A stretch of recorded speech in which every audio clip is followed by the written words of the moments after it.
괴롭힘을 괴롭히는 자, 쾌변TV. 저는 강성신 변호사입니다. 제 괴롭힘 특집으로 저희가 몇 가지 컨텐츠를 구성을 하고 있는데 그 중에서 첫 번째로 여러분들에게 들려드릴 주제는 바로 직장 내 성희롱. 그럼 오늘은 여성 근로자와 직장 내 성희롱에 대해서 말씀을 좀 드려볼게요. 첫 번째, 뭐가 도대체 문제가 되는 걸까? 사실 여권 신장이라는 말 요즘 들어보신 적 있으시죠? 여권, 페미니즘. 사실 이런 말들보다 온라인상에서는 오히려 20대 남성들의 반발, 역차별, 반페미니즘 이런 말들이 더 많이 쓰이고 있는데요. 현실로 돌아오면 정작 직장 내에서 벌어진 성희롱 문제들은 여성이 피해자인 경우가 대부분입니다. 성희롱은 여성이 남성에게 혹은 동성 간에도 일어날 수 있지만 말이죠. 성희롱이 법적으로 금지되어 있는 행위라는 것은 누구나 다 알고 있습니다. 당연히 관련법도 있고 성희롱을 하면 처벌받는다 이렇게만 알고 계시는 분들이 많은데요. 가해자가 아니라도 사업주, 그러니까 회사 대표는 성희롱 피해자에 대한 의무와 책임이 뒤따르게 됩니다. 이거 모르는 분들 많으실 텐데 자료를 보시면 관련 수치들은 계속 증가하고 있지만 직장 내 성희롱에 대한 인식은 여전히 많이 부족한 편이죠. 그래서 개념과 특징 그리고 기업의 의무와 책임에 대해서 좀 살펴볼게요. 제가 하나의 사례를 소개해 드릴게요. 전국적인 영업망을 갖춘 어떤 회사에서 있었던 일입니다. 이 회사를 우리 B사라고 할게요. 사건 당일날 지역 책임자인 남성 갑은 지점 담당자들과 함께 영업회의를 열었어요. 공식 일정이 모두 끝나고 나서 회식이 진행됐거든요. 근데 이 회식에서 술도 마시고 좀 했었어요. 근데 이 술자리가 마무리가 되니까 이 갑은 직원들한테 2차, 야 2차 가자! 이런 식으로 2차 회식을 하도록 했어요. 근데 갑이 2차에 합류하지 않고 혼자 취했나 보죠. 인근 호텔로 향했습니다. 그리고 호텔방에서 어떤 피해 여성, 이 피해 여성이 있는데 이 피해 여성을 우리 을이라고 할게요. 을한테 전화를 한 거예요. 지역의 직원 문제로 내가 너한테 긴급하게 아주 긴히 할 얘기가 있으니까 내가 지금 묵고 있는 숙소로 빨리 오세요. 이런 식으로 전화를 한 겁니다. 하지만 을은 얼마나 황당해요. 다른 데로 오라고 한 것도 아니고 바로 자기가 묵고 있는 숙소로 오라고 한 거잖아요. 그래서 을은 이 갑의 요구를 거절했어요. 시간도 늦었고 술도 많이 드셨으니까 내일 전화로 하는 게 좋겠습니다.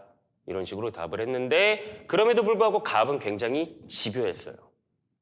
다시 한번 재차 을에게 전화를 걸어가지고 호텔로 올 것을 요청했습니다. 내일은 내가 다른 지역으로 가야 돼서 당신을 볼 시간이 없다. 중요한 문제니까, 업무상 굉장히 중요한 문제니까 오늘 꼭 만나서 얘기를 해야겠다라고 한 거예요. 하지만 을은 당연히 또 한 번 거절했습니다. 그러니까 갑이 갑자기 태도가 돌변해가지고 막 화를 내면서 트집을 잡는 거예요. 평소에 이 여성 자질 그리고 막 태도 같은 거를 문제 삼으면서 계속 자기가 묵고 있는 숙소로 오라는 말을 반복한 거예요. 결국에 글쎄요, 개인적인 자신의 태도라든지 자질이라든지 이런 것까지 문제 삼고 하니까 마지못해서 어쩔 수 없이 갑이 묵고 있는 호텔방으로 가긴 갔어요. 그래서 갔는데 마땅히 이제 앉을 곳이 없었어요. 그 호텔방은. 그래서 갑은 이제 의자에 앉아 있었고 갑이 뭐라고 얘기했냐면 얘기를 좀 나누게 저기 침대에 좀 앉아라 라고 이렇게 권유를 했습니다. 그래서 어쩔 수 없이 서 있을 수는 없었던 상황이었나 보죠. 그래서 침대에 을이 앉게 되었어요. 그러자 갑은 갑자기 태도가 돌변해서 을을 뒤로 밀치면서 강제로 추행을 하려고 했고 을은 강하게 저항했습니다. 그래서 갑을 밀치고 간신히 호텔방을 뛰쳐나온 을. 그럼에도 불구하고 갑은 을을 뒤로 잡아당기면서 강제로 추행하려고 계속 시도를 했고 을은 계속 저항을 했습니다. 그럼에도 불구하고 어떻게 탈출은 했어요. 그리고 다음날 오전에 이 을이 갑에게 전화를 해가지고 전날 발생한 사건에 대해서 다시 한번 구체적으로 물었어요. 여기서 포인트가 있습니다. 을은 갑에게 전화를 해서 전날 발생한 사건에 대해서 구체적으로 물었어요. 그리고 갑은 쫄렸나 보죠? 왜? 전화까지 오고 도망까지 갔으니까. 갑은 자신의 잘못을 인정하면서 사과는 했습니다. 여기서 포인트가 뭐겠어요? 을이 전화로 상세사항을 캐묻는과 동시에 통화 녹취를 한 거예요. 그래서 을은 시간대별 일지, 즉 사건 일지를 그 녹취를 토대로 상세하게 작성을 했고 갑과의 통화 녹취록을 본사에 전달했습니다. 을은 본사에 3가지를 요구했는데요. 먼저 갑에 대한 강력한 징계, 그리고 두 번째로는 자신의 정신과 치료에 필요한 30일간의 유급휴가. 이는 B사의 취업규칙에 명시된 내용이었습니다. 그리고 마지막으로 자신이 더 이상 정상적인 직장생활이 불가능함에 따라 6개월분 임금 상당의 퇴직 위로금을 요구했어요. 하지만 이 B사는 의문이 들었습니다.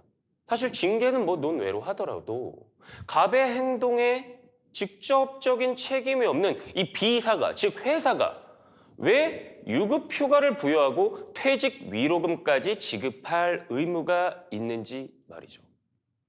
그래서 제가 들려드린 사례, 참 어이없고 말도 안 되는 그런 일이 벌어진 거예요.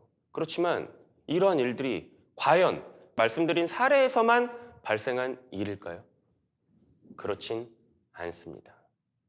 그래서 직장 내 성희롱이 이렇게까지 큰 사회적 문제이고 누군가한테 엄청난 상처를 주는 행동인데, 그러면 도대체 직장 내 성희롱이 뭐냐에 대해서 개념을 좀 살펴볼게요. 일반적으로 성폭행 그리고 성희롱은 우리가 구분해서 사용하고 있죠. 성폭행은 정말 강간이나 강제추행, 이런 어떤 신체적 억압, 신체적 접촉을 의미하는 거고요. 성추행은 그렇진 않더라도 강간이나 강제추행을 제외한 성적인 어떤 괴롭힘을 의미합니다. 언론 보도를 봐도 이런 의미로 통용이 되고 있고요. 그런데 법률적인 의미의 성희롱은, 즉 법에서 규정하고 있는 직장 내 성희롱은 성적 언동 등으로 근로자에게 성적 굴욕감이나 혐오감을 느끼게 하는 행위, 이렇게 관련법에서 규정을 하고 있습니다. 즉 법적으로 성희롱은 성폭행을 포함하되 성폭행보다는 더 넓은 개념인데요. 법률적으로 직장 내 괴롭힘을 살펴보면 사업주, 상급자 또는 근로자 또는 국가기관, 지방자치단체 또는 공공단체 종사자, 사용자 또는 근로자가 직장 내 지위를 이용하거나 업무 등과 관련해서 성적 언동 등으로 상대방 근로자에게 성적 굴욕감이나 혐오감을 느끼는 행위, 또는 상대방이 성적 언동이나 그 밖의 요구 등에 따르지 않는다는 이유로 고용상의 불이익을 주는 행위로 정의하고 있습니다. 사실 여기서 개념상 조금 이해하기 어려운 부분들이 있는데 바로 성적 굴욕감 그리고 혐오감이라는 표현이에요. 이 굴욕감이나 혐오감은 사람이 개인적으로 느끼는 개인 감정이기 때문에 그 사람이 어떻게 느끼느냐에 따라서, 즉 주관적인 인식에 따라서 평가가 달라질 수도 있다는 점이에요. 그래서 성적 굴욕감 또는 혐오감, 이 법에서 규정하고 있는 이 표현들이 피해자의 주관에 따라서, 주관적 인식에 따라서 판단을 하느냐, 혹은 일반적인 평균인의 주관적 인식, 이 말이 좀 어려우니까 제가 풀어서 설명드릴게요. 그러니까 평범한 사람들이 어떻게 느꼈을까, 이걸 기준으로 하느냐에 따라서 성희롱인지 아닌지 판단이 달라질 수도 있는 문제예요. 즉 이렇게 생각해 봅시다. 성적 굴욕감 또는 혐오감, 이거를 피해자의 주관적 인식에서 생각하면 사실 직장 내 성희롱이 성립하기가 굉장히 쉽겠죠. 근데 이 피해자의 인식을 가지고 이 가해자가 성적 어떤 굴욕감이나 수치심을 줬다라고 판단하는 것이 아니라 그냥 일반적인 사람들, 뭐 예를 들면 남자도 있을 수 있고 노년층도 있을 수 있고 혹은 뭐 여러 사회 계층의 사람들 평균적인 인식을 가지고 이 행위가 직장 내 성희롱에 해당하느냐 안 하느냐라는 거는 굉장히 큰 기준의 차이일 수가 있단 말이에요. 그래서 어떤 기준에 의해서 판단하느냐라고 해서 대법원은 어떻게 판결하고 있냐면 이런 사례가 있었습니다. 한 초등학교 교감이 여성 교사들한테 다음과 같이 언행을 한 거예요. 교장 선생님한테 술을 좀 따라 보시라고. 이를 두고 대법원은 성적 굴욕감 또는 혐오감을 느끼게 하는 성적 언동에 해당하지 않는다. 이렇게 판단을 했는데 그러니까 이거예요, 결국에는. 이 언행을 가지고 어떤 사람이 어떻게 느끼느냐에 따라서 그 기준에 따라서 판단이 달라질 수도 있다. 판례는 다음과 같은 방법으로 판시를 하고 있어요. 그래서 즉 성적 굴욕감 또는 혐오감은 피해자의 주관적인 인식에 기초하여 판단할 것이 아니라 이 피해자의 입장에 선 일반인들의 관점에서 판단해야 한다는 입장을 나타내고 있는 거예요. 그래서 사실 제가 실무에서 이런 기업 자문 혹은 뭐 고충 상담 등을 하다 보면은요, 근로자의 사소한 농담도 모두 다 징계 대상으로 삼는 경우들도 있어요. 왜? 성희롱을 단지 피해자의 주관적 인식에 그 중점을 두고 판단했기 때문인데, 물론 당연히 부적절한 발언에 대해서 주의를 주는 것은 타당합니다. 하지만 회사 측의 입장에서는 뭐가 가장 중요하냐고요? 당연히 성희롱 피해자에 대한 어떤 보듬어주는 행위라던가 2차 피해 역시 회사가 굉장히 신경을 써줘야 될 내용이지만 기본적으로 회사는 공정하게 판단을 해야 할 의무가 있습니다. 당시 정황을 종합적으로 고려를 해가지고 일반인들이 혹은 우리 회사 내의 근로자들이 이 피해자에 섰더라면 그래도 이 부분은 분명한 성희롱에 해당할 수 있겠다라고 기준을 두면 제가 봤을 때는 모든 근로자들이나 사측이나 피해자나 가해자가 수긍할 수 있는 합리적인 기준을 제시하게 되는 거일 것 같습니다.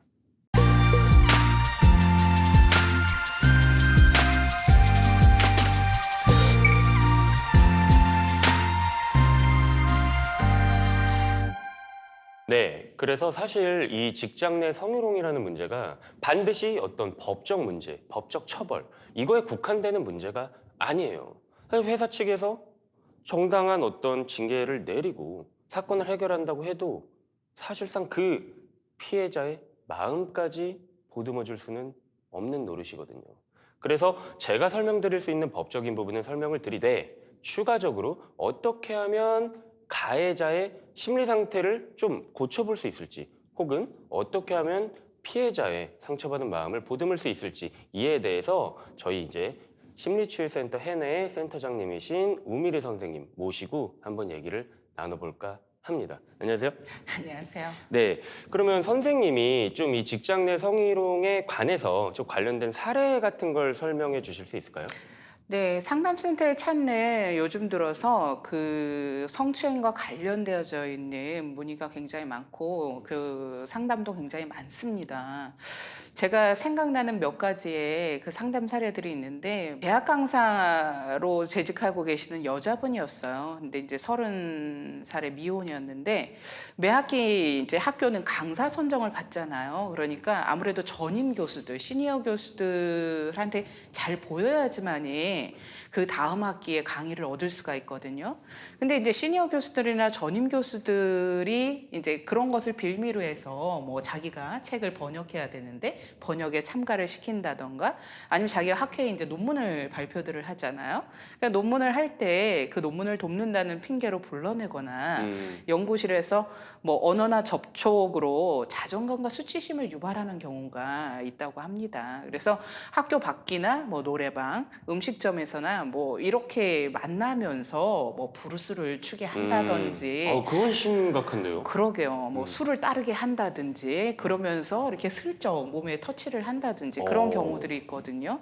근데 문제는 뭐냐면 그런 일들이 비일비재하지만 만약에 이제 학교에 알리게 되거나 혹시 다른 곳에 소문이 나게 되면 이 대학 학교라는 사회가 굉장히 좁거든요. 그러다 보니까 다른 대학들과 이제 학회를 통해서 교수들이 다 연결이 되어 있는 거예요. 그러다 보니까 내가 여기에서 잘못되어지거나 여기서 어떤 그 낙인이 찍히게 되면 다른 교수들한테 강사로 취업이 될 만한 상황이 이제 일어나지 않는 거죠. 이러다 보니까 혹시나 자기가 그 불이익을 얻을까 그런 상황에서 상담을 의뢰하는 경우가 있습니다. 그렇군요. 네, 또 한 사례를 이제 말씀드리자면 그 20대의 여성이었어요. 그러니까 국가기관에서 일하는 공무원이었거든요. 근데 우리 사회 자체가 워낙 가부장적이고 유교적인 그런 어떤 수직적 상하 관계를 강조하는 사회이다 보니까 이 국가기업, 국가기관에서는 아무래도 일반적인 곳보다 그런 부분들이 더 강하겠죠. 근데 이제 그 여자분이 그 자기도 공무원 열심히 그 시험을 준비를 해서 취직을 했는데 그 남성이 많은 직장이다 보니까 뭐 어떤 커피나 잔심부름, 뭐 심지어는 상사의 개인적인 업무 처리까지 하는 경우가 있게 되는 거예요. 야. 근데 이제 그보다 더 힘든 일은 뭐냐면 주변의 동료들이 이것을 묵인하거나 승인하는 그런 뭐 농담이라든지 뭐 시선이라든지 언어들, 특히 뭐 회식 자리에서의 어떤 성적인 접촉이라든지 알코올이 들어가니까 좀 붉어지니까 뭐 예쁘다, 야, 왜 시집을 여태 못 갔냐? 너 남자친구는 있냐? 이러면서 던지는 그 언어들 속에서 이제 자극을 받기 때문에 이제 수치심이 유발되는 경우가 있거든요. 근데 문제는 직장에서 이제 이런 거를 신고하고 처리하는 부서들이 있잖아요. 요즘 이제 굉장히 강화되어져 있는 기 때문에 이제 그런 부분에 얘기를 했는데 문제는 거기에서 수치심을 더 느낀다는 거죠. 그렇죠. 그게 진짜 문제예요. 네. 그러니까 조사도 굉장히 더딘데다가 그 상황 속에서 혹시 너가 그런 감정을 유발시킨 거 아니냐, 너의 잘못된 언어나 행동이 오히려 그렇게 된 건 아니냐, 이렇게 해서 이제 자기 쪽으로 책임이 전가되어지다 보니까 더 수치심이 유발되는 경우가 있거든요. 그러니까 결국 퇴사를 하고 이제 직장을 그만뒀지만 우울증과 공황장애 때문에 재취업이 불가능한 그런 사례들도 있습니다. 그러면 좀 심리적으로도 타격이 당연히 많이 받을 것 같아요. 네. 그럼 이런 분들한테 좀 어떤 식으로 좀 솔루션을 심리적으로 드릴 게 있을까요? 네, 이제 대부분 문제는 뭐냐면 이제 이런 상황 속에서 수치심이 유발이 되잖아요. 뭐 수치심, 혐오, 비하, 조롱, 수없이 많은 감정들이 이제 거기에서 유발되는데 가장 기본적이고 가장 중요한 감정은 수치심이에요. 근데 이 수치심은 뭐냐면 자신을 스스로 부끄러워하는 감정이거든요. 그러니까 이게 어떻게 보면 타자에 의해서 문제가 생겼음에도 불구하고 스스로 자신을 부끄러워하는 감정에 지배되다 보니까 자존감과 자존심이 굉장히 추락하는 경우가 있는 거예요. 근데 이 수치심이라는 건 자아가 있고 자존심이라는 연장선상에서 바라봐야 되는 감정이거든요. 그러니까 자존감이 좀 높으신 분들은 이런 사례나 이런 경우가 생겼을 때 굉장히 처리하는 부분이 달라요. 근데 이 유아기적에 만들어지는 이 자존감이 제대로 형성이 되어지지 않은 사람들은 굉장히 취약한 거죠.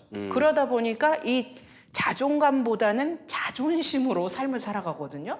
근데 자존심에 한번 스크래치가 생기고 자존심에 한번 손상이 생기면 회복하기가 참 어려워요. 그래서 이런 분들에게는 기본적인 정서들, 그 사람이 가지고 있는 기본적인 감정들을 조금 더 강화시켜 주거나 이게 단순히 우리가 생각할 때는 이 성희롱 때문에 이런 감정들이 유발되어서 상담실에 왔다라고 생각을 하시잖아요.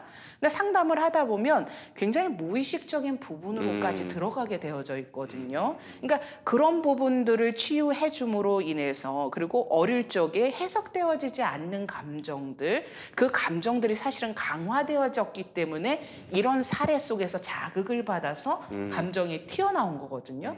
그러니까 그런 어릴 적의 무의식 속에 숨어 있었던 수치감, 아니면 뭐 힘든 상처들을 치유함으로 인해서 자신감을 회복시켜주는 일들을 심리 상담센터에서 하고 있는 거죠. 그러니까 어떻게 보면 사실 뭐 고충 처리를 하는 게 회사 측에서 직장 내 성희롱이 발생을 하면은 이루어는 져요. 이루어도 지고 뭐 징계로도 이루어지고 혹은 뭐 더 나아가서 그게 형사상 문제가 되면 법적인 처벌도 받게 할 수는 있는데 진짜 어떻게 보면은 좋은 말씀을 해주신 게 근본적인 문제까지 해결해주지는 못할 수도 있단 말이에요. 그럼요. 제가 말하는 근본적인 문제라는 건 아무리 어떤 뭐 처벌이나 징계가 내려진다고 하더라도 그 피해자가 그 성희롱 사건으로 인해서 단순한 그 성희롱 사건으로만 인해서 마음의 상처를 입었을 수도 있겠지만 말씀하신 것처럼 더 깊은 곳에 어떤 원인이 성희롱 사건을 계기로 인해서 촉발돼서 그럼요. 그 사람이 지금 마음의 상처를 입고 힘들어할 수 있다. 그렇기 때문에